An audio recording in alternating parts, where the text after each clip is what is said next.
السلام علیکم ورحمۃ اللہ وبرکاتہ. ان الحمد للہ نحمده ونستعینه ونستغفره ونعوذ باللہ من شرور انفسنا وسیئات اعمالنا من يهده الله فلا مضل له ومن يضلل فلا هادي له واشهد ان لا اله الا الله وحده لا شريك له واشهد ان محمدا عبده ورسوله. اما بعد فان خير الحديث كتاب الله وخير الهدي هدي محمد صلى الله عليه وسلم وشر الأمور محدثاتها وكل محدثة بدعة وكل بدعة ضلالة وكل ضلالة في النار. أعوذ بالله من الشيطان الرجيم. بسم الله الرحمن الرحيم. يوم تبيض وجوه وتسود وجوه وقال عز من قائل وأن هذا صراطي مستقيما فاتبعوه ولا تتبعوا السبل فتفرق بكم عن سبيله ذلكم وصاكم به لعلكم تتقون. قال النبي صلى الله عليه وسلم كل أمتي يدخلون الجنة إلا من أبى قيل ومن يأبى يا رسول الله قال من أطاعني دخل الجنة ومن عصاني فقد أبى رواه البخاري. وقال النبي صلى الله عليه وسلم في حديث طويل قال فيه فإنه من يعيش منكم بعدي فسيرى اختلافا كثيرا فعليكم بسنتي وسنة الخلفاء الراشدين المهديين من بعدي تمسكوا بها وعضوا عليها بالنواجذ وإياكم ومحدثات الأمور فإن كل محدثة بدعة وكل بدعة ضلالة وقال صلى الله عليه وسلم وكل ضلالة في النار. مسجد محمدی کے ذمہ داران، اسی طرح سے اس مدرسے کے قابل قدر منتظمین، علماء، فضلاء، قابل احترام بزرگوں، نوجوان ساتھیوں اور خصوصیت کے ساتھ ہماری قابل احترام مائیں اور بہنیں، جن کے لیے یہ آج کا خصوصی اجتماع منعقد کیا گیا ہے. آج کے لیے جس عنوان کا انتخاب ہوا ہے وہ عنوان ہے اسلام میں سنت اور بدعت کی حقیقت. اور میں آپ کو شروع میں ہی بتا دوں کہ حقیقت یہ ہے کہ سنت کے سلسلے میں، اسی طرح سے بدعت کے سلسلے میں کتاب اللہ کی بے شمار آیتیں اور اسی طرح سے نبی کریم صلی اللہ علیہ وسلم کی بہت ساری حدیثیں، امت کے سلف صحابہ کرام کے بہت سارے اقوال، تابعین، تبع تابعین اور ائمہ حدیث کے بہت سارے ماثورات، بہت سارے فرمودات موجود ہیں. اور آج کے اس اجتماع میں، اس مجلس میں، محفل میں سنت و بدعت کی حقیقت کے حوالے سے جو میں بہت ہی اختصار کے ساتھ اور بہت ہی زیادہ سلیس لب و لہجے میں، آسان لب و لہجے میں کچھ باتیں عرض کروں گا، وہ سنت اور بدعت کے سلسلے میں بہت ہی زیادہ اہم اور صرف بنیادی باتیں ہوگی. ورنہ باتیں بہت ساری ہیں، تفصیلات ہیں، اور ہم تفصیلات میں اگر جائیں تو وقت بہت زیادہ چلا جائے گا. اس لیے انشاءاللہ تبارک و تعالی صرف اور صرف اسی نقطے پر بات ہوگی کہ سنت کی اسلام میں کیا حقیقت ہے، اس کی کیا حیثیت ہے، سنت ہے کیا چیز، اور سنت پر ہم سب کو تا عمر عمل کرنا ضروری ہے. یہی نجات کا ذریعہ ہے، یہی دنیا میں عزت اور سربلندی کا راستہ ہے. سنت اسلام کا دوسرا نام ہے، اسلام سنت کا دوسرا نام ہے.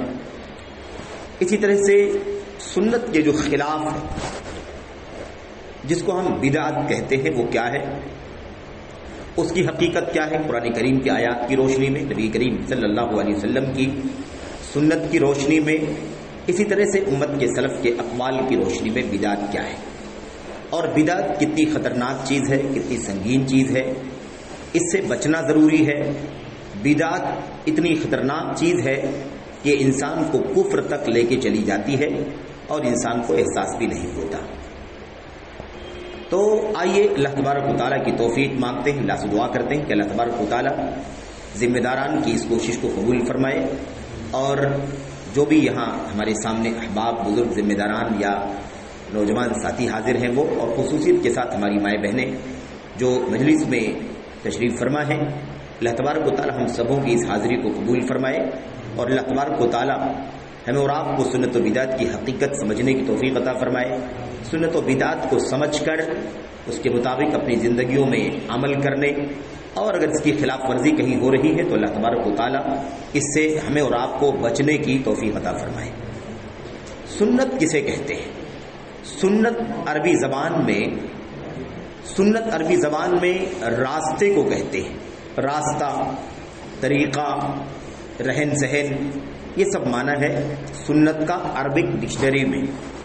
لیکن جب ہم سنت کا لفظ بولتے ہیں اور اسے اللہ کی کتاب میں نبی کریم صلی اللہ علیہ وسلم کی سنت میں جیسے وہ استعمال ہوا ہے اس طرح سے جب ہم سمجھتے ہیں تو وہ اصطلاح اور اسلامی شریعت میں اس کا معنی کہلاتا ہے۔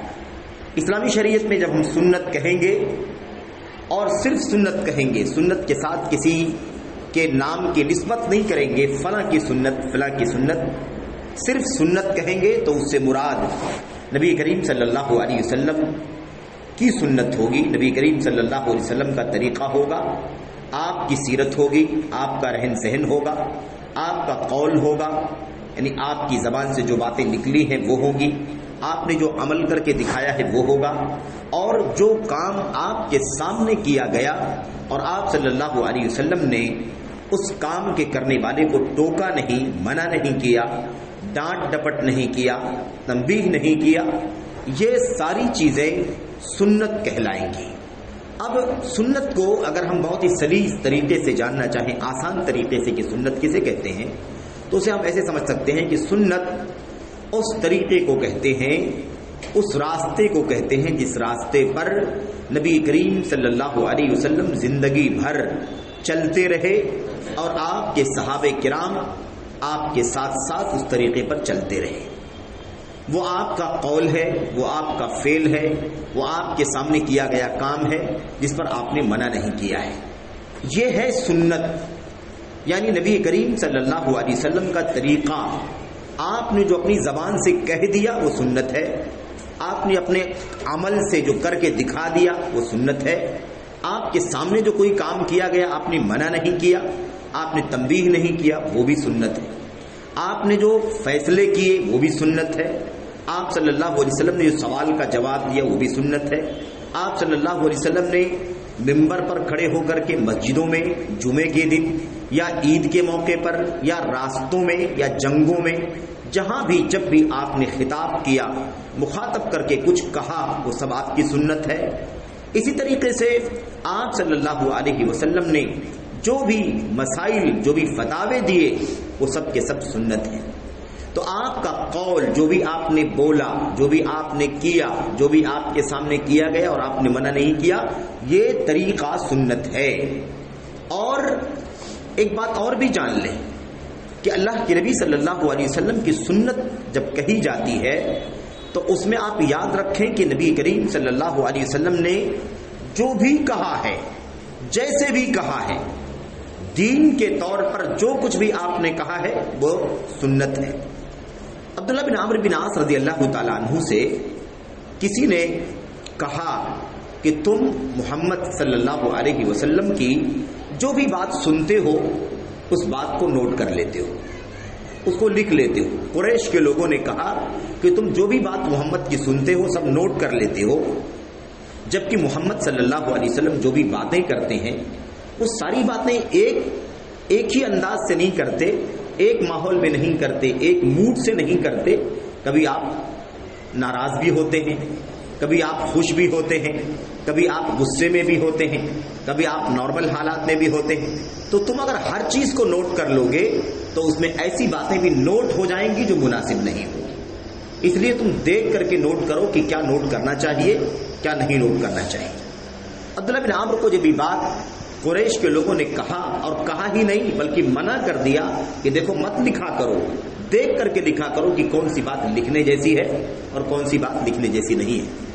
عبداللہ بن عمرو نبی کریم صلی اللہ علیہ وسلم کے پاس آئے اور انہوں نے اللہ کے نبی سے آ کر اس بات کی شکایت کی اور آپ سے کہا اللہ کے نبی میں آپ کی زبان سے جو بھی سنتا تھا سب نوٹ کر لیا کرتا تھا، لیکن قریش کے لوگوں نے مجھے منع کر دیا اور کہا کہ تکتب کل شیء تسمعه من فی رسول اللہ و محمد صلی اللہ علیہ وسلم یتکلم فی الغضب والرضا۔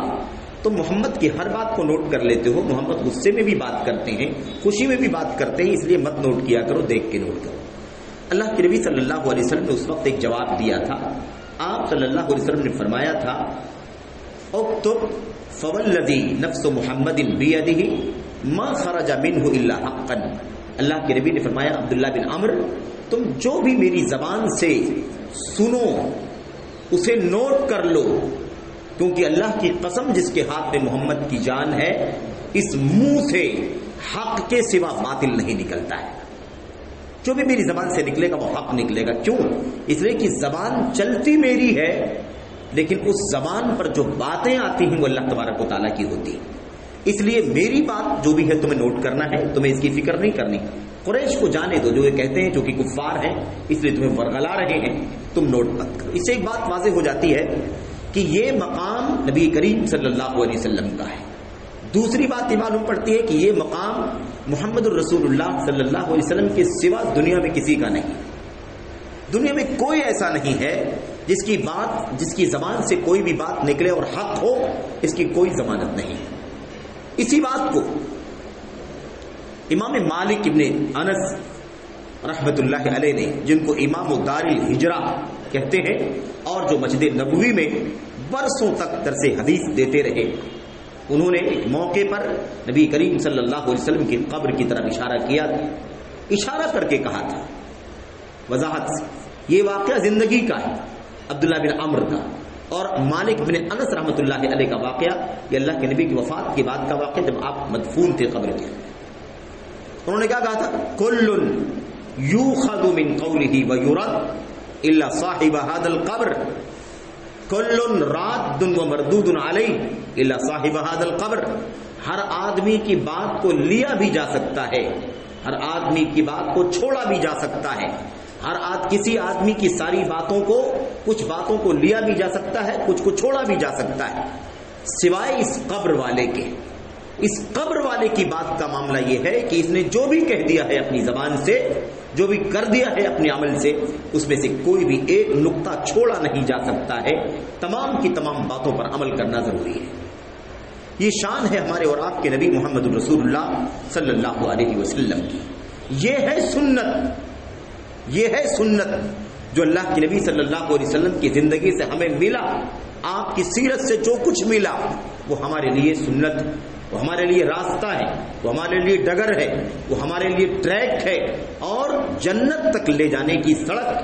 میرے بھائیو، کسی شاعر نے کہا تھا، کسی شاعر نے اس بات کو اپنے شعر میں ڈھالا تھا، مسلک سنت پہ اے سالک چلا جا بے دھڑک، مسلک سنت پہ اے سالک چلا جا بے دھڑک، جنت الفردوس کو سیدھی گئی ہے یہ سڑک. مشہور شاعر، مشہور شعر ہے یہ سنت کے سلسلے میں.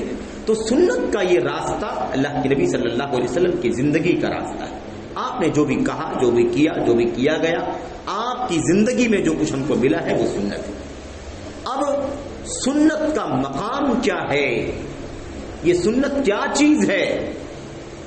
ہماری اور آپ کی بھی زندگی ہے، ہم بھی زندگی جیتے ہیں، کوئی 50، کوئی 60، کوئی اس سے بھی کم، کوئی اس سے بھی زیادہ، 100 کے اوپر بھی لوگ زندگی گزارتے. ان کی بھی سیرت ہے، انہوں نے بھی بولا ہے، انہوں نے بھی عمل کیا ہے. لیکن کیا ان کا بولنا، ان کا کرنا کیا نبی کریم صلی اللہ علیہ وسلم کے جیسا ہو سکتا ہے؟ عام امتیوں کو چھوڑ دیا جائے، ہمارے اور آپ کے آخری نبی محمد الرسول اللہ صلی اللہ علیہ وسلم کے جگری دوست، خلیل، یار غار ابو بکر صدیق رضی اللہ تعالیٰ عنہ، جن کا مقام امت میں سب سے اونچا ہے، جن کا مقام امت میں سب سے زیادہ اونچا ہے، جن کو نبی کریم صلی اللہ علیہ وسلم نے فرمایا تھا اس دنیا میں، اس امت میں سب سے زیادہ اگر کسی کا مجھ پر احسان ہے تو ابو بکر صدیق رضی اللہ تعالیٰ عنہ کا ہے. اور امت میں سب سے اونچے مقام کے مالک اگر ابو بکر صدیق رضی اللہ تعالیٰ عنہ کی بات کہی جائے تو ان کا قول بھی، ان کا فعل بھی، اور ان کے سامنے کوئی کام کیا گیا انہوں نے خاموشی اختیار کی ہے، ان سب کی حیثیت بھی محمد الرسول اللہ صلی اللہ علیہ وسلم کی سنت جیسی نہیں ہو سکتی. یہ مقام صرف اور صرف محمد الرسول اللہ صلی اللہ علیہ وسلم کا ہے. تو سنت کوئی کھیلنے کی چیز نہیں ہے، سنت کوئی منمانی لے لو نہ لو، فالو کرو نہ فالو کرو، ایسی چیز نہیں ہے. سنت زندگی کا دستور ہے. ہماری اور آپ کی زندگی کے لیے آئینہ ہے نبی کریم صلی اللہ علیہ وسلم کی سنت. آپ کا طریقہ، آپ کی سیرت، آپ کی بایوگرافی، آپ کی زندگی، آپ کی ایک ادا، یہ ہمارے اور آپ کے لیے سنت ہے. اسی کا نام سنت ہے. امام مالک رحمۃ اللہ علیہ نے کہا تھا. اچھا، ان سے پہلے امام مالک رحمۃ اللہ علیہ سے بات کر لیتے ہیں. امام مالک رحمۃ اللہ علیہ نے ایک بات کہی تھی. انہوں نے کہا تھا سنت کی اہمیت سمجھاتے ہوئے، سنت کا مقام سمجھاتے ہوئے کیا کہا تھا؟ السنت سفینۃ نوح من رکبها نجا ومن تخلف عنها غرق. امام مالک نے یہ بہت تاریخی جملہ کہا تھا. ان کے شاگردوں نے، وہ بھی بڑے بڑے محدثین تھے، ان کے شاگردوں نے سنت کے بارے میں پوچھا کہ امام مالک آپ بتائیے کہ سنت کا مقام کیا ہے. امام مالک نے کہا تھا سنت کی اگر حیثیت جاننا چاہتے ہو، سنت کا مقام جاننا چاہتے ہو، سنت کی حقیقت سمجھنا چاہتے ہو، تو ایسے سمجھو کہ سنت کی مثال نوح علیہ السلام کی کشتی کی طرح ہے. کشتی نوح تو جانتے ہیں نا ہم لوگ. نوح علیہ السلام کی کشتی 950 سال تک دعوت دیتے رہے، توحید سمجھاتے رہے، لیکن روایتوں کے مطابق 40 آدمیوں نے ایمان قبول کیا، کسی میں 80 لوگوں نے قبول کیا. یہ سب اسرائیلی روایتیں ہیں، اس کی کوئی گارنٹی نہیں ہے کہ صحیح ہے کہ غلط ہے، لیکن تاریخی اعتبار سے میں آپ کے سامنے ذکر کر رہا ہوں.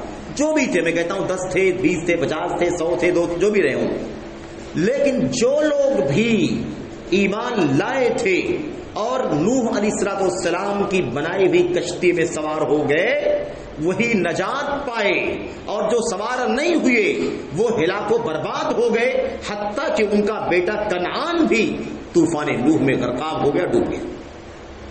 پتہ کیا چلا؟ پتہ یہ چلا کہ جو لوگ نوح کی کشتی میں سوار ہوئے تھے وہی نجات پائے، اور جو نوح کی کشتی میں سوار نہیں ہوئے وہ سب کے سب ہلاک و برباد ہو گئے. یہی مثال اس امت کے لوگوں کے لیے سنت رسول صلی اللہ علیہ وسلم کی ہے. یہی مثال ہے. اگر ہم نے سنت پر عمل کیا تو نجات ہے، جنت ہے، دنیا میں سعادت ہے، دنیا میں اللہ تبارک و تعالیٰ کی طرف سے عزت ہے، شان و شوکت ہے. اور اگر ہم نے سنت پر عمل نہیں کیا، سنت کو زندگی میں نہیں ڈالا، سنت کی رٹ نہیں لگانے سے کام چلے گا، سنت کے وظیفے پڑھنے سے کام نہیں چلے گا، سنت کا لفظ آنے پر انگوٹھے چومنے، پیشانی پر ملنے اور آنکھوں کا سرما لگانے سے بھی کام نہیں چلے گا. سنت نام ہے ایک راستے کا، ایک دستور کا، ایک زندگی کے سسٹم کا جو پورے اسلام کے اندر ڈھلا ہوا ہے. جو سنت پر عمل کرنے والا ہے وہ گویا کہ نوح علیہ السلام کی کشتی میں سوار ہونے والا ہے. جو کشتی میں سوار ہو گیا نجات پا گیا. جو سنت پر عمل کرنے لگا، عمل کرتا کرتا دنیا سے چلا گیا، سنت کی خلاف ورزی نہیں کیا، زبان سے مخالفت نہیں کیا، عمل سے مخالفت نہیں کیا، کردار سے اس کی خلاف ورزی نہیں کیا، سنت کو ٹھکرایا نہیں، یہ چھوٹی سنت ہے، بڑی سنت ہے یہ کہہ کر کے سنت کا مقام نہیں گھٹایا، تو اس کی مثال ایسے ہی ہے جیسے وہ نجات پا گیا. سنت کشتی نوح کی طرح ہے، جو سوار ہو گیا نجات پا گیا، اور جو سوار نہیں ہوا وہ ہلاک و برباد ہو گیا، ڈوب گیا. تو سنت کی حیثیت یہ ہے، سنت کا مقام یہ ہے میرے بھائیوں. اور سنت ہے کیا؟ سنت کو الگ نہ سمجھو. جو بھی دین اللہ تبارک و تعالیٰ نے قرآن کریم میں اتارا ہے، سب سے پہلی وحی اقرأ بسم ربک الذی خلق سے لے کر کے آخری وحی تک واتقوا یوما ترجعون فیہ الی اللہ، جیسا کہ بخاری کی روایت سے معلوم پڑتا ہے کہ آخری چیز جو اللہ کے نبی صلی اللہ علیہ وسلم کے اوپر نازل ہوئی، اتری تھی، وہ کیا تھی؟ یہی آیت کریمہ تھی، واتقوا یوما ترجعون فیہ الی اللہ. اللہ تبارک و تعالیٰ سے اور قیامت کے اس دن سے ڈرو جس دن کی طرف تم لوٹائے جاؤ گے، لوٹا کر کے اسی دن میں تمہیں لوٹایا جائے گا، اور اللہ تبارک و تعالیٰ کے سامنے تمہیں حساب و کتاب دینا ہوگا. یہ پورا قرآن کریم، اس کی پوری تصویر، اس کی تطبیق، اس کا پریکٹیکل نمونہ محمد الرسول اللہ صلی اللہ علیہ وسلم کی سنت ہے. آپ کا طریقہ ہے، آپ کی زندگی ہے. پورے قرآن کریم کو پریکٹیکل دیکھنا ہو تو محمد الرسول اللہ صلی اللہ علیہ وسلم کی سنت کو دیکھ لیا جائے. سنت قرآن کریم کی تفسیر، اس کی تشریح، اس کی وضاحت، اس کا بیان اور اس کا پریکٹیکل نمونہ اللہ کے نبی صلی اللہ علیہ وسلم کی زندگی کے اندر ہے. یہ ہے سنت کی حیثیت، سنت کا مقام. میرے بھائیوں، سنت کی حیثیت کو سمجھنے کے لیے اور سنت کو زندگی کے ان نازک حالات میں جب دنیا میں فتنے آئیں گے، دنیا میں اختلافات بہت زیادہ ہو جائیں گے، دنیا میں اسلام کے نام پر فرقے بہت زیادہ ہو جائیں گے، بہت زیادہ ٹولیاں ہو جائیں گی، بہت سارے دھڑ بن جائیں گے اور سب اسلام سے نسبت کرنے والے بن جائیں گے، فلاں فلاں فلاں فلاں سب لوگ اسلام سے نسبت کرنے والے. میرے بھائیوں، اس وقت محمد رسول اللہ صلی اللہ علیہ وسلم نے ہمیں سنت پر چلنے کا حکم دیا تھا. سنت کیا چیز ہے؟ اللہ کے نبی صلی اللہ علیہ وسلم کی مشہور حدیث جسے امام ترمذی نے اور دیگر محدثین نے اپنی کتابوں کے اندر روایت کیا ہے، اس کے اندر یہ بات بیان کی گئی ہے. حدیث لمبی ہے، ارباد بن ساریہ رضی اللہ تعالیٰ عنہ کی. اس کے اندر کیا ہے؟ آپ نے فرمایا تھا من یعش منکم بعدی فسیری اختلافا کثیرا. یاد رکھو میری امت کے لوگوں، جو لوگ میرے بعد دنیا میں زندہ رہیں گے، میں تو دنیا سے چلا جاؤں گا، وفات پاؤں گا، میرے بعد جو لوگ زندہ رہیں گے وہ لوگ بہت زیادہ اختلاف دیکھیں گے. اختلافا کثیرا، بہت زیادہ اختلاف دیکھیں گے. اتنا اختلاف، اتنے ٹکڑے، اتنی پارٹیاں، اتنے فرقے، آدمی حیران ہو جائے گا کیا کرے. اچھا، یہ تو پارٹیوں کی بات ہو گئی. اس کے بعد ہے مسائل کا اختلاف. یہ صحیح ہے کہ غلط ہے، یہ سنت ہے کہ بدعت ہے، جائز ہے کہ ناجائز ہے، مکروہ ہے کہ مباح ہے، واجب ہے کہ کیا ہے. اتنا اختلافا کثیرا، بہت زیادہ اختلاف دیکھے گا. اس وقت نبی کریم صلی اللہ علیہ وسلم نے فرمایا تھا اس اختلاف کے وقت تمہیں کرنا کیا ہے، تمہیں کیا کرنا ہے، اختلاف سے کیسے بچو گے، نجات کا راستہ کیسے تلاش کرو گے. اپنے لیے جو چیزیں میرے بھائیوں فائدے کی ہیں، دنیا میں عزت کی ہیں، آخرت میں اللہ تبارک و تعالیٰ کی خوشنودی کی ہیں، اس کو حاصل کرنے کے لیے تمہیں کیا کرنا پڑے گا. آپ نے فرمایا تھا فعلیکم بسنتی، فعلیکم بسنتی وسنت الخلفاء الراشدین المہدیین من بعدی. دیکھو تم میری سنت کو پکڑے رہنا. اس کا طریقہ، اس کا طریقہ، اس کا طریقہ، اس کا طریقہ، اس کے پیچھے، اس کے پیچھے، اس کی تقلید، اس کی تقلید، فلاں فلاں فلاں فلاں، نہیں، کچھ نہیں کرنا. کیا کرو گے تم؟ علیکم بسنتی، تم پر لازم ہے میری سنت، میری سنت کو لازم پکڑنا.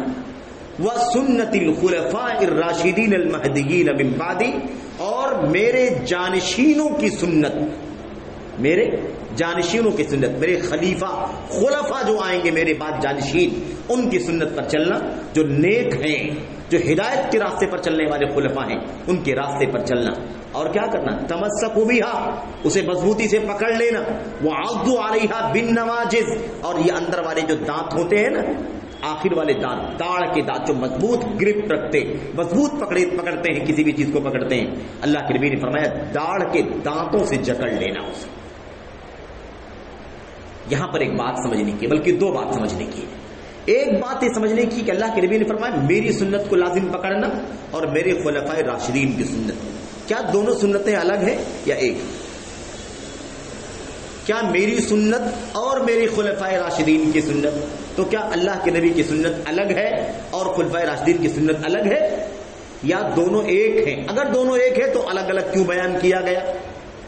اور اگر دونوں الگ ہیں تو پھر یہ الگ الگ سنت کیا ہے؟ کیا نبی کی سنت الگ تھی اور خلفاء الگ راستے پر چل رہے تھے؟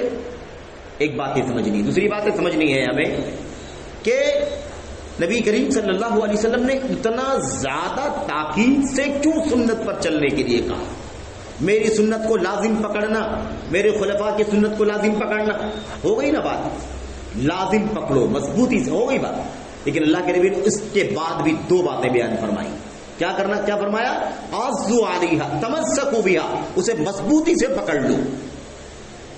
اور تیسری چیز، اسے اپنے دانتوں سے جکڑ لو. اتنا زیادہ تاکید کیوں کی جا رہی ہے؟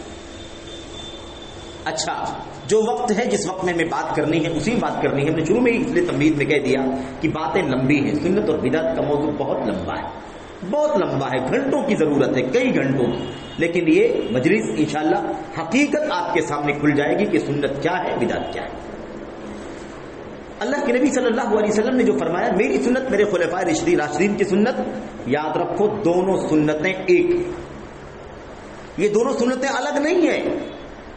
لیکن اس لیے اللہ کے نبی علیہ السلام نے اس کو الگ الگ کہہ دیا کیونکہ نبی کریم صلی اللہ علیہ وسلم جب تک ہیں تب تک سنت آپ کی ہے، تب تک کسی کی سنت کو سنت کہا ہی نہیں جا سکتا، ہے کہ نہیں؟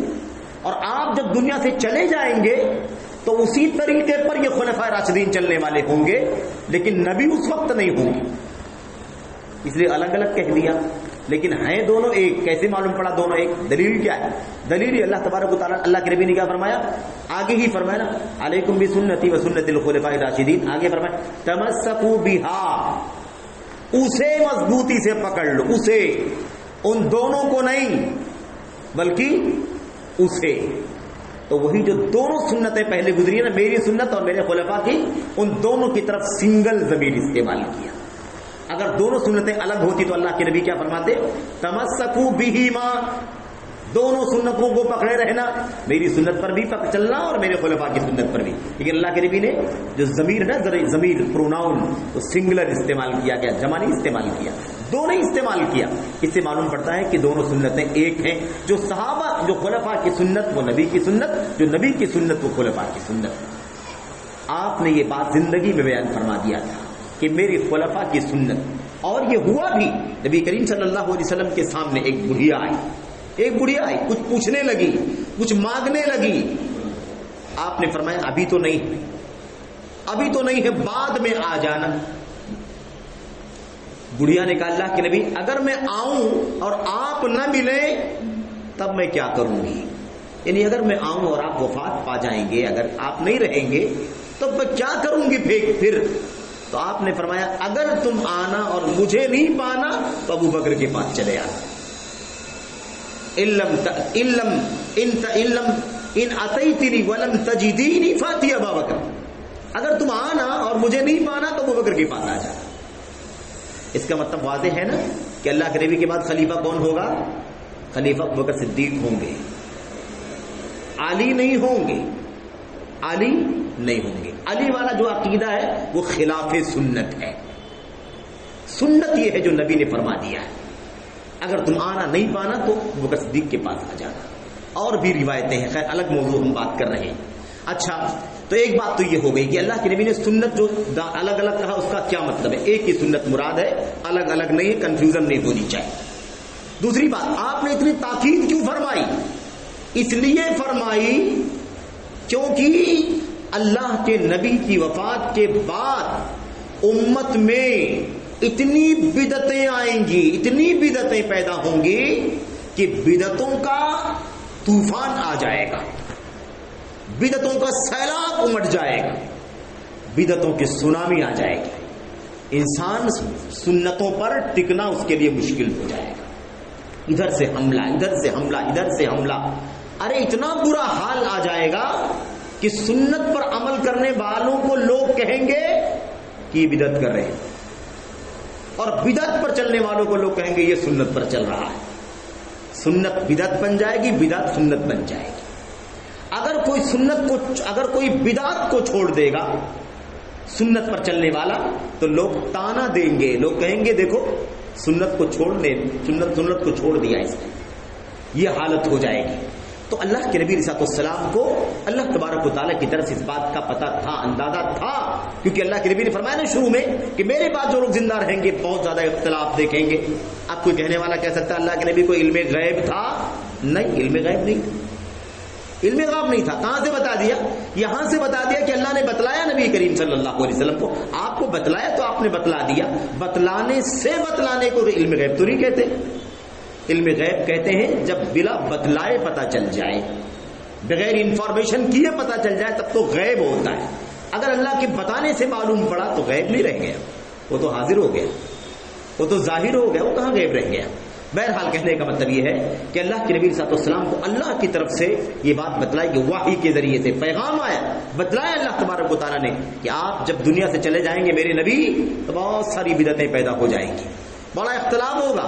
اور یہی وجہ ہے نا کہ نبی کریم صلی اللہ علیہ وسلم قیامت کے دن جب اپنی امت کے لوگوں کو جام کوثر پلانے کے لیے کوثر کے حوض کے پاس سب سے پہلے پہنچے رہیں گے۔ فرد کس کو بولتے ہیں؟ سب سے پہلا پیش رفت جو سب سے پہلے پہنچ کر کے اپنے مہمانوں کا استقبال کر رہا اس کو فرد کہتے ہیں.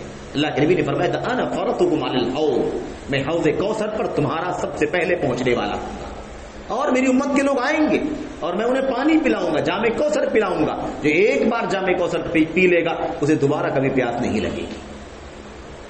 اور آنے والے آئیں گے, کچھ لوگوں کو جو میری امت کے لوگ ہوں گے آئیں گے, فرشتے انہیں کنارے ہٹا رہے ہوں گے, جیسے لوگ دوسروں کے ریوڑ میں گھسنے والے اپنے اونٹ کو کھینچ کھینچ کے سائڈ میں کرتے ہیں, ہے نا. بکریوں کا ریوڑ جاتا, آپ کا جاتا, ہمارا ریوڑ جائے گا تو ہماری بکریاں آپ میں, آپ کی بکریاں ہم میں, تو آدمی کیا کرتا ہے, الگ تھلگ مکس نہ ہو جائے, کنارے کیا جاتا ہے. اس کے گھاٹ پہ آپ کے بکریاں, آپ کے اونٹ پانی پی رہے ہیں, ہمارے اونٹ بھی آپ کے گھاٹ پر گھسنا چاہتے ہیں, تو ہم کیا کرتے ہیں, ان کو کنارے کرتے ہیں.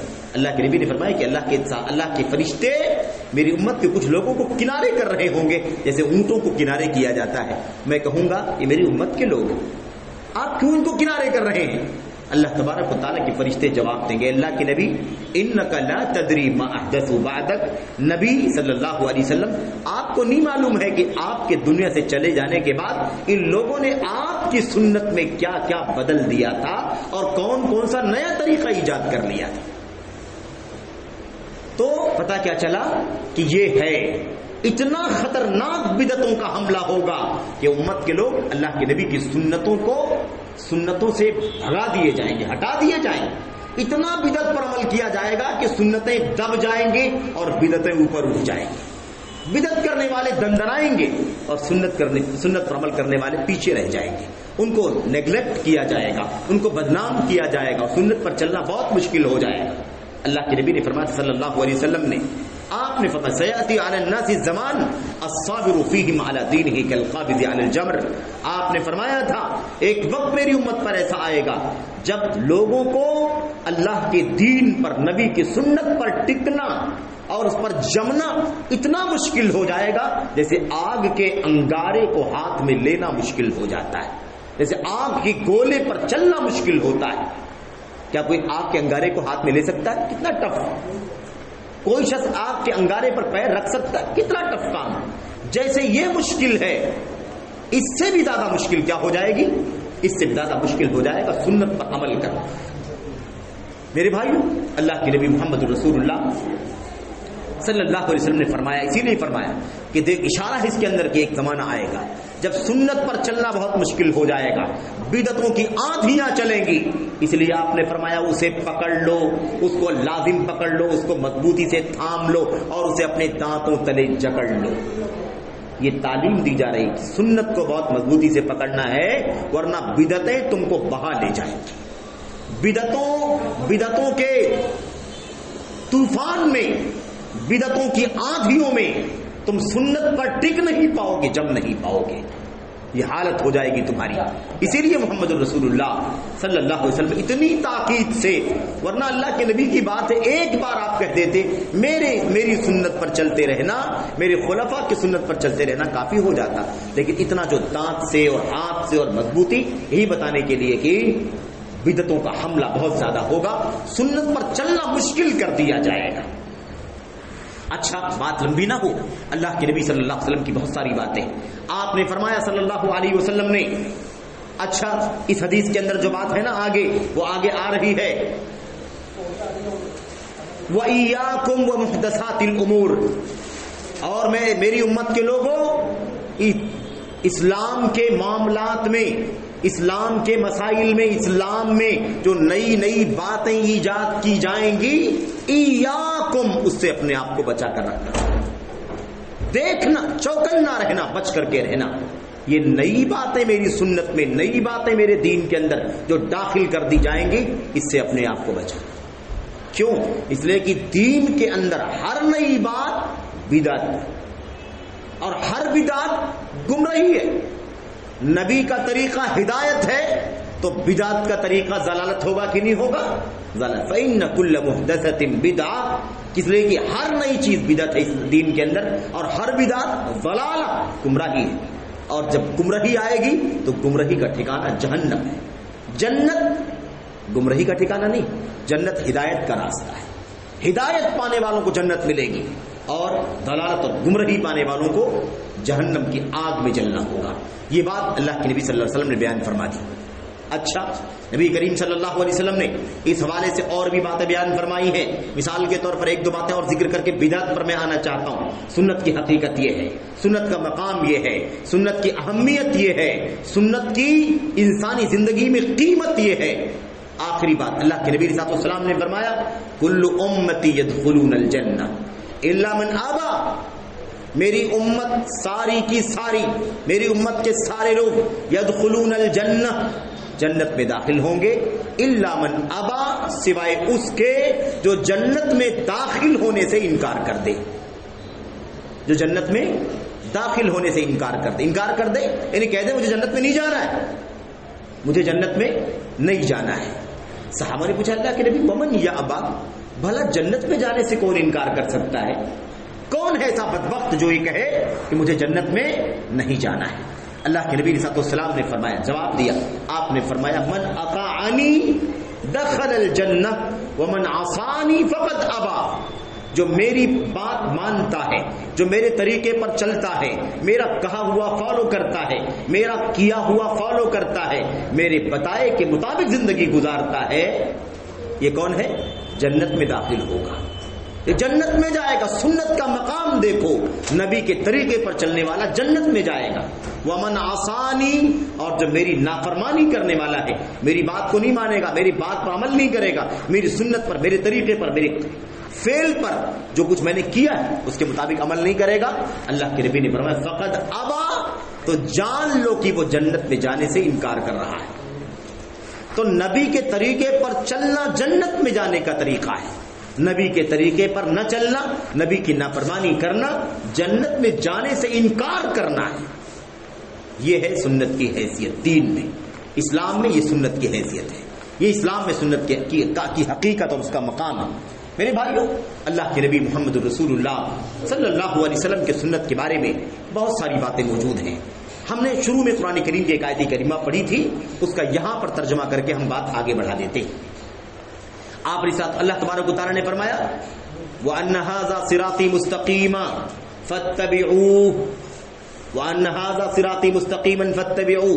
یقین جان لو کہ یہ میرا سیدھا راستہ ہے، یہ میرا سیدھا راستہ ہے. یہ اللہ کے نبی صلی اللہ علیہ وسلم سے کہلوایا جا رہا ہے. آپ کہہ دیجئے کہ یہ میرا سیدھا راستہ. کون سا راستہ؟ جس پر میں چل رہا ہوں، جس پر میں چل رہا ہوں، جو قرآن مجھ پر اتر رہا ہے اور جو قرآن کے مطابق میں بول رہا ہوں، قرآن کے مطابق میں عمل کر کے دکھا رہا ہوں تمہارے سامنے، یہی میرا سیدھا راستہ ہے نا، یہ میرا سیدھا راستہ ہے. فاتبعوہ، اس لیے تم سب کے سب اسی راستے پر چلو، اسی سیدھے راستے کی پیروی کرو. ولا تتبعوا السبل، اور بہت سارے راستوں کی پیروی مت کرو. اس سیدھے راستے کے سوا بہت سارے راستے، دائیں طرف کئی راستے، بائیں طرف کئی راستے جو ہیں، ولا تتبعوا السبل، ان راستوں پر مت چلو. کیوں؟ فتفرق بکم عن سبیلی، ورنہ یہ راستے کنارے والے بہت سارے راستے جو ہیں، یہ راستے تم کو اس راستے سے جو سیدھا والا راستہ ہے، اس راستے سے تم کو جدا کر دے گی. ادھر بھیج دیں گے، ادھر بھیج دیں گے، یہ راستے اس سیدھے راستے پر تم کو جانے نہیں دیں گے. صحابہ کرام، تابعین نے، مفسرین نے اس آیت کریمہ کی تفسیر میں اس بات کو بیان فرمایا ہے کہ صراط مستقیم سے مراد سنت کا راستہ ہے، نبی کا طریقہ ہے، نبی کا قول ہے، نبی کا فعل ہے، نبی کی تقریرات ہیں. اور سبل سے مراد، بہت سارے راستوں سے مراد بدعتوں کے راستے، سنت کے خلاف راستے ہیں، سنت کے اگینسٹ جانے والے راستے، دائیں بائیں نکلنے والے راستے ہیں. اس کا کوئی بھی نام ہو سکتا ہے، کوئی بھی آئیڈینٹیفیکیشن ہو سکتا ہے، کوئی بھی نسبت اس کی ہو سکتی ہے اس سے قطعی نظر، لیکن یہ سب کے سب راستے جو سنت کے راستے کے علاوہ ہیں، یہ سب کے سب سبل، الگ الگ گلیاں ہیں، الگ الگ راستے ہیں. اور اسی کو بدعتوں کے راستے، خواہشات نفسانی کی پیروی کے راستے کا نام دیا جاتا ہے، جیسا کہ مفسرین نے یہ بات کہی. یہ اختصار کے ساتھ ہوگی بات سنت کی حقیقت. بدعت کی حقیقت کیا ہے؟ اب بدعت کسے کہتے ہیں؟ بدعت با دال عین سے بنا ہوا ہے. بدعا سے بنا ہوا ہے کیا؟ بدعت. اور بدعا کے معنی ہوتے ہیں کوئی چیز ایسی آپ کے سامنے آ جائے جو اس سے پہلے آپ نے دیکھا نہ ہو. انوکھی چیز، انوکھی، نرالی، جس کا سیمپل آپ نے اس سے پہلے نہ دیکھا، جس کی مثال آپ کے سامنے نہ ہو، جس کا کوئی نمونہ آپ کے سامنے نہ ہو. یہ ہوتا ہے بدعا کا معنی. قرآن کریم اللہ فرماتا ہے بدیع السماوات والارض. اللہ تبارک و تعالی آسمانوں اور زمینوں کو انوکھا پیدا کرنے والا ہے، فرسٹ ٹائم پیدا کرنے والا ہے. اس کی کوئی مثال، اس کی کوئی اگزامپل، اس کا کوئی نمونہ اللہ تبارک و تعالیٰ کے سامنے نہیں ہے. اللہ تعالیٰ نے زمین پیدا کیا، آسمان پیدا کیا، کوئی سمپل تھا اللہ تعالیٰ کے سامنے؟ کوئی سمپل نہیں تھا. پہلی بار پیدا کیا انسان کو اللہ نے پیدا کیا. کوئی سمپل تھا اللہ کے سامنے؟ کوئی سمپل نہیں. پہلی بار پیدا کیا اللہ تبارک و تعالیٰ نے. تو جس کی کوئی اصل پہلے سے نہ ہو، جس کا کوئی نمونہ پہلے سے نہ ہو، جس کی کوئی بنیاد پہلے سے نہ ہو، جس کی کوئی مثال پہلے سے نہ ہو، اس چیز کو بدعت کہا جاتا ہے. اگر مثال پہلے سے ہو تو اس کو بدعت نہیں کہا جائے گا. اب اسلام کے اندر بدعت کسے کہتے ہیں؟ اسلام کے اندر بدعت کہتے ہیں اس قول کو، اس فعل کو، اس بات کو، اس عمل کو جس کی کوئی اصل اللہ کے دین میں موجود نہ ہو. نہ قرآن میں اس کی کوئی اصل موجود ہو، نہ سنت میں اس کی کوئی جڑ موجود ہو، نہ صحابہ کرام نے نبی صلی اللہ علیہ وسلم سے جو کچھ سیکھا اور حاصل کیا ہے اس میں اس کا کچھ عطا پتہ ہو. کوئی عطا پتہ نہیں. اس کو کیا کہتے ہیں؟ بدعت کہتے ہیں. اس کو بدعت کہا جاتا ہے. قرآن کریم کی آیتوں میں، نبی کریم صلی اللہ علیہ وسلم کی حدیثوں میں بدعت کی مذمت، بدعت کی برائی اور اس کی قباحت، اس کے برے آثار پر بہت ساری باتیں موجود ہیں. قرآن کریم کی آیتیں اگر ہم پڑھیں اور قرآن کریم کی آیتوں سے اگر ہم جاننا چاہیں تو اللہ تبارک و تعالیٰ کے کلام کی ایک آیت کریمہ یہاں پر بطور دلیل کی قرآن کی آیتوں میں بھی بدعت کی مذمت کی گئی ہے. اس سلسلے میں ہم اس آیت کریمہ کو آپ کے سامنے پیش کر سکتے ہیں. حالانکہ بہت ساری آیتیں ہیں. وعلى الله قصد السبيل ومنها جائر ولو شاء لهداكم اجمعين. اللہ تبارک و تعالیٰ نے فرمایا وعلى الله قصد السبيل. اللہ تبارک و تعالیٰ کے ذمے اللہ کی طرف جانے والا قصد السبیل، بیچ والا راستہ ہے، سیدھا راستہ ہے، مستقیم راستہ ہے. ومنها جائر. اور کچھ راستے ایسے ہیں جو مائل ہیں. کچھ راستے ایسے ہیں جو کیا ہیں؟ مائل ہیں، ٹیڑے ہیں، ادھر کی طرف گئے ہیں، ادھر کی طرف گئے ہیں. وَلَوْ شَاءَ لَهَدَاكُمْ أَجْمَعِينَ. اور اگر اللہ تبارک و تعالیٰ چاہتا تو تم سب کو ہدایت دے دیتا. لیکن اللہ تبارک و تعالیٰ نے راستہ دکھا دیا ہے. یہ راستہ سیدھا سنت کا راستہ ہے، ہدایت کا راستہ ہے، جنت کا راستہ ہے. اور کچھ راستے دائیں بائیں جا رہے ہیں جو سنت کے راستے نہیں، جنت کے راستے نہیں، ہدایت کے راستے نہیں، نجات کے راستے نہیں ہیں. اس طرح سے ڈائیگرام دے دیا گیا ہے. یہ سیدھا راستہ اور یہ دائیں بائیں کا گمراہی کا راستہ ہے، بدعت کا راستہ ہے. اللہ تبارک و تعالیٰ چاہتا ہے کہ تم اب خود فیصلہ کرو کہ تمہیں کس راستے پر چلنا ہے.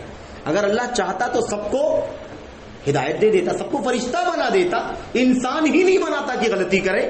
اللہ تعالیٰ چاہتا تو بنا سکتا تھا، لیکن اللہ تعالیٰ کا مقصد کیا تھا؟ آزمانا. خلق الموت والحیات لیبلوکم ایکم احسن عملا. اللہ نے موت اور زندگی کو اسی لیے پیدا کیا ہے تاکہ تم کو آزمائے کہ تم میں بہترین عمل کرنے والا کون ہے، یعنی مخلص کون ہے اور سنت کے مطابق صالح عمل کرنے والا کون ہے. آزمائش مقصد تھا. اس لیے اللہ تبارک و تعالیٰ نے سب کو ہدایت نہیں دی، ورنہ یہ کافر، یہ مومن، یہ مسلم، یہ غیر مسلم، یہ منافق، یہ فاسق، یہ بدعتی بنانے کی ضرورت نہیں تھی. اللہ تبارک و تعالیٰ سب کو راہ ہدایت پر کھڑا کر دیتا. لیکن اللہ تبارک و تعالیٰ کا مقصد کیا ہے؟ آزمائش. تو اب دیکھیے قرآن کریم کی آیت کریمہ کیا کہتی ہے؟ اللہ تبارک و تعالیٰ کا راستہ سیدھا راستہ جو سنت کا راستہ ہے، اللہ کے دین کا صحیح راستہ ہے، وہ یہ راستہ ہے جو محمد الرسول اللہ صلی اللہ علیہ وسلم کے ذریعے سے اللہ تعالیٰ نے امت تک پہنچایا ہے. اور اس کے علاوہ کیا ہے؟ بہت سارے راستے مائل ہیں، ٹیڑھے ہیں، ادھر ادھر نکلے ہوئے ہیں. یہ آیت کریمہ، اس کی تفسیر اگر آپ کھول کے دیکھیں تو مفسرین نے کہا ہے کہ یہ جو قصد السبیل ہے، یہ سیدھا راستہ، یہ صراط مستقیم ہے، یہ سنت کا راستہ ہے، سیرت کا راستہ ہے. اور جائر، منہا جائر، جو مائل راستے ہیں، اس سے مراد بدعات اور خواہشات نفسانی کے راستے جو دین میں نئے نئے بنا لیے جاتے ہیں، نیا انوکھا نکال لیا جاتا ہے. نیا پیدا کر لیا جاتا ہے، اسے ایجاد کر لیا جاتا ہے، اسے وجود میں لایا جاتا ہے، جس کا کوئی عطا پتہ نہ اللہ کے کلام میں ہوتا ہے، نہ نبی کریم صلی اللہ علیہ وسلم کی سنت میں ہوتا ہے، اس کو بدعت کہا جاتا ہے۔ اب تعریفیں بہت ساری ہیں، عربی زبان میں کیا گیا، اس کا ترجمہ ہم کریں گے تو وقت چلا جائے گا، خلاصہ اس کا یہی ہے، اس کا خلاصہ اور نچوڑ یہی ہے۔ بدعت کی مذمت، کتنی بری چیز ہے یہ بدعت، شجرہ ممنوع۔ بدعت کیا ہے اسلام کے اندر؟ ایسا پودا ہے جس کی کوئی گنجائش نہیں ہے، جس کے لیے کوئی گنجائش نہیں ہے، ایک ذرہ بھی۔ اگر کسی نے کوئی ایسا نیا طریقہ نکالا اور اس کو دین بنایا، اس کو ثواب کا کام سمجھا، اس کو نیکی کا کام سمجھا، اس کو شوق سے کیا اور اللہ کو راضی کرنے کی نیت کیا، نبی کا طریقہ سمجھ لیا اس نے، تو یہ چیز کیا ہے؟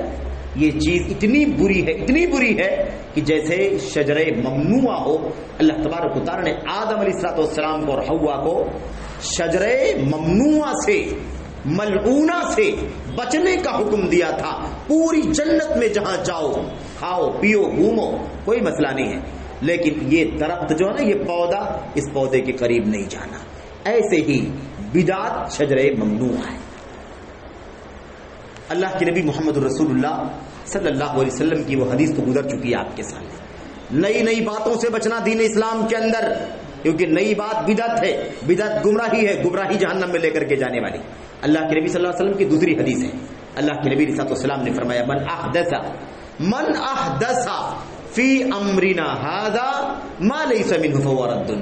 جس کسی شخص نے، جس کسی آدمی نے میرے اس دین کے اندر، میرے اس معاملے کے اندر، یعنی میرے اس دین کے اندر کوئی ایسی چیز نئی نکالی، کوئی نیا ایسا کام شروع کیا، ما لیس منہ، جو اس میں نہیں ہے، جو اس میں نہیں ہے، فہو رد، تو وہ مردود ہے۔ مردود کا مطلب کیا ہے؟ مقبول نہیں ہے، اللہ اس کو قبول نہیں فرمائے گا، ثواب نہیں ملے گا، نیکی نہیں ملے گی، گناہ ملے گا۔ کیوں؟ اس لیے کہ اس شخص نے اس چیز کو اللہ کے دین کے اندر نیا ایجاد کر دیا، جبکہ اس کی کوئی گنجائش نہیں۔ اللہ کی کتاب موجود ہے، نبی کی سنت موجود ہے، صحابہ کرام کی سیرت موجود ہے، کیا کیا ہے ہمیں کرنا چاہیے، کیا نہیں کیا ہے نہیں کرنا چاہیے، کیا کہا ہے اسے ماننا چاہیے، کیا کس چیز سے منع کیا ہے اس سے اپنے آپ کو باز رکھنا چاہیے۔ آخر ہمیں حق کیا پہنچتا ہے کہ ہم دین کے نام پر کوئی نئی چیز نکالیں؟ میرے بھائیو، تو اللہ کے نبی نے صاف فرما دیا مسلم شریف کی روایت کے اندر کہ جو کوئی بھی ہمارے دین کے اندر کوئی نئی چیز نکالے گا، دین کے اندر، دنیا کے اندر نہیں، دنیا کے اندر نکالو کوئی بات نہیں، دنیا کے اندر جتنا ایجاد کر سکو، جتنا زیادہ ڈسکوری کر سکو، جتنا زیادہ انوینشن کر سکو، کوئی مسئلہ نہیں، لیکن دین کے اندر کوئی نئی چیز اگر آپ نے دین کے نام پر شروع کی نکالی تو یاد رکھیں کہ مردود ہے، غیر مقبول ہے، ایجاد کرنے والے کے منہ پر مار دیا جائے گا اسے۔ یہ تو ہو گئی بات ایجاد کرنے والے کی، لیکن آج کوئی یہ کہہ سکتا ہے کہ بھئی ہم نے ایجاد نہیں کیا۔ مثال کے طور پر اللہ کے نبی کی پیدائش پر جشن منانے کا اسلام میں کوئی ثبوت نہیں۔ یہ شعبان کا مہینہ چل رہا ہے، 15 تاریخ کو جس کو شب برات کہا جاتا ہے، اس کو منانے، جاگنے، نماز پڑھنے، 100 رکعت، 12 رکعت، 14 رکعت، جو بھی الگ الگ چیزیں بیان کی جاتی ہیں، اس کا کوئی سر پیر نہیں دین اسلام کے اندر۔ اب مسئلہ یہ ہے کہ کوئی عمل کرتا ہے اور وہ آ کر کے کہتا ہے کہ بھائی میں اس کے ایجاد نہیں کر رہا ہوں، میں نے شب برات میں جاگنا، رات میں شب بیداری کرنا، جشن منانا میں نے ایجاد نہیں کیا ہے، اس کی 100 رکعت نماز میں نے ایجاد نہیں کی مغرب عشاء کے بیچ میں یا رات میں، یا ایسے ہی دن میں روزہ رکھنا 15 تاریخ کو خاص کر کے میں نے اسے ایجاد نہیں کیا ہے، پتہ نہیں کس نے ایجاد کیا ہے، میں خالی عمل کر رہا ہوں، میرا کیا قصور ہے اس کے اندر؟ تو اس کو کیا جواب ملے گا؟ اس کو جواب بھی ملے گا کہ اللہ کے نبی نے فرمایا صلی اللہ علیہ وسلم نے، من عمل عملا لیس علیہ امرنا فہو رد، جس نے کوئی بھی ایسا عمل کیا جو ہمارے دین میں نہیں ہے، جس پر ہمارا حکم نہیں ہے، جس پر ہماری سنت نہیں ہے، جو ہمارے طریقے میں نہیں ہے، فہو رد، تو وہ اس کے منہ پر مار دی جائے گی، اس کو قبول نہیں کیا جائے گا۔ تو ایجاد ہم خود کریں دین میں کوئی نئی چیز تو بھی بدعت اور مقبول نہیں، مردود ہے، اور اگر ایجاد کسی اور نے کیا ہو دین کے اندر کوئی کام اور ہم صرف عمل کرنے والے ہوں تب بھی اللہ تبارک و تعالیٰ ہم کو معاف نہیں کرے گا، اسے ہمارے منہ پر مار دے گا، اللہ تعالیٰ اس کو قبول نہیں فرمائے گا۔ اس لیے یہ ہے کیا ہے؟ بدعت۔ اس کو کیا کہتے ہیں؟ اس کو بدعت کہتے ہیں۔ یہ ہے بدعت۔ بدعت کی مذمت ہم لوگ خطبہ جمعہ سنتے ہیں، خطیب خطبہ دیتا ہے، نبی کریم صلی اللہ علیہ وسلم اپنے ہر خطبے میں کہا کرتے تھے ان الحمد للہ نحمدہ ونستعینہ کے بعد کیا کہتے تھے؟ فإن خیر الحدیث کتاب اللہ کلام اللہ فإن اصدق الحدیث کئی ایک روایتیں، کوئی بات نہیں، کوئی بھی آپ پڑھ سکتے ہیں۔ وخیر الہدی ہدی محمد صلی اللہ علیہ وسلم، اور اس کے بعد کیا کہتے تھے؟ فإن کل محدثۃ بدعہ وکل بدعۃ ضلالہ وکل ضلالۃ فی النار۔ کوئی خطبہ نبی کا ایسا نہیں ملے گا جس خطبے میں آپ نے یہ بات نہ کہی ہو۔ کوئی بھی خطبہ، نکاح کا خطبہ ہے تو کیا ہو گیا، خطبہ نکاح ہے تو کیا ہوا، خطبہ عید ہے تو کیا ہوا، خطبہ استسقاء ہے تو کیا ہوا، چلتے پھرتے راستے میں اللہ کے نبی صلی اللہ علیہ وسلم کو اپنے صحابہ سے کچھ کہنے کی ضرورت پڑ گئی، کچھ آپ کو گائیڈ کرنے کی ضرورت پڑ گئی کہ چلو گائیڈ کر دوں تو 2-4 منٹ کچھ بتا دوں، آپ نے اتنی بات بولنے کے لیے بھی جب کھڑے ہوئے سامنے آئے تو آپ نے یہ ضرور کہا، کیا کہا؟ یہی فإن خیر الحدیث کتاب اللہ وخیر الہدی ہدی محمد صلی اللہ علیہ وسلم وشر الامور محدثاتها۔ میرے بھائی، کوئی بھی خطبہ، اسی لیے خطبۃ الحاجہ اسے کہا جاتا ہے، جب بھی کوئی ضرورت پڑی اللہ کے نبی کو، کوئی بات بولنا، کوئی بات سمجھانا، کوئی نصیحت کرنا، کوئی گائیڈ کرنا، نکاح پڑھانا، صلاۃ استسقاء مثال کے طور پر، اس کے بعد بھی خطبہ ہوتا ہے، کوئی بھی ضرورت پڑی آپ کو کچھ بھی مخاطب کرنے کے لیے تو آپ نے اس خطبے کو ضرور پڑھا، اور اس کے اندر دونوں باتیں ضرور ہیں، دونوں باتیں اس کے اندر ضرور ہیں۔ سب سے بہترین کلام اللہ کا کلام، سب سے بہترین طریقہ یعنی سنت نبی کریم صلی اللہ علیہ وسلم کی سنت ہے، سب سے بہترین راستہ محمد رسول اللہ صلی اللہ علیہ وسلم کا راستہ ہے، اور بدترین چیزیں دین میں، سنت میں سب سے بدترین چیزیں کیا ہے؟ محدثاتها، جسے اس دین کے اندر نیا نیا پیدا کر لیا گیا، نیا ایجاد کر لیا گیا، اور ہر نئی ایجاد کی بھی چیز کو بدعت کہا جاتا ہے، اور ہر بدعت کا انجام گمراہی ہے، اور ہر گمراہی کا ٹھکانہ جہنم۔ کوئی خطبہ ایسا نہیں ملے گا جس میں اس بات کو اللہ کے نبی نے نہ فرمایا۔ اچھا، تھوڑی دیر کے لیے مان سکتے تھے کہ اگر کچھ کمی وہ بھی ہوتی نا، اگر کوئی کمی اگر چھوڑ گئے ہوتے اللہ کے نبی صلی اللہ علیہ وسلم، تب تو کوئی سوچ بھی سکتا تھا کہ یار اس پوائنٹ پہ کوئی رہنمائی نہیں ہے ہمارے لیے، اس پوائنٹ پر کوئی رہنمائی نہیں ہے تو کیا کریں، کچھ نہ کچھ تو نیا لانا پڑے گا۔ یہ کب آدمی کہتا؟ جب اس میں کوئی کمی رہ گئی ہوتی۔ لیکن مسئلہ یہی ہے کہ اس پرابلم سے پہلے ضمانت ہے اللہ تبارک و تعالیٰ کی اور نبی کریم صلی اللہ علیہ وسلم کی۔ حضرت عبداللہ بن عباس رضی اللہ تعالیٰ عنہ نے کہا تھا، ما مات رسول اللہ صلی اللہ علیہ وسلم الا بعد ما ترکنا علی طریقۃ ناہجہ، اور اللہ کے نبی نے خود فرمایا تھا، آپ نے خود فرمایا تھا، لقد ترکتکم علی البیضاء لیلها کنہارها لا یزیغ عنها بعدی الا ہالک۔